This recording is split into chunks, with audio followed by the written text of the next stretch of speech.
arkadaşlar bugün sizlerle birlikte lavabo açacağız. Bəli dostlar. Burada olduğu görsənlər istəyir ki. Lavabo almışıq. Bu gizemlidir. Bəli, Zeynəb xanımın lavabo almışıq. İndi başlayın açmağa görə. İçin var. Nə Bu bilim. gizemlidir. Açın görə indi. Paketi mi açacağım? Niyə cürdünüz? Heyecanlandım. Heyecanla. Paketi açacağım. Elə yox, paketi bilsə necədir? Ver bura Yusuf. Birisini açırsan. Ha, elə arala. Bakma seni bakma. Sürpriz. Lavabo.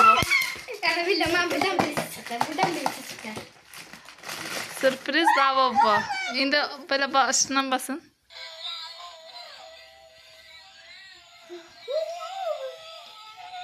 Üzüm boru tərəfə çevir, dostlar da görsün. Kolalı Bu lavabo. yer böyle çıkardı. Ha, bundan da çantaya taxa bilərsən. Hadi tapsam bunu sen Buradan, belə. Oradan taxa, buradan mən biləm də şey eləyəcəm, taxacaq. Ana bu kulalar. Lavabo oxuyur. Kolalı lavabo. Buradan başından basın. Böyle. Hə. Axır ki dostlar, Zeynəb də lavabosuna qovuşdu. Burada değil papa bu örtüsü de böyle burada. Hə. Like çap. Lavabo işte dostlar. Bəyəndin qızım? O da mənim qızıma sürprizim, lavabo İkisi də sürprizi. farklı. Hə, təzədə ona görə. Baxayım. Hə, təzədə ona görə. Sən istəsən toxu vurarsan.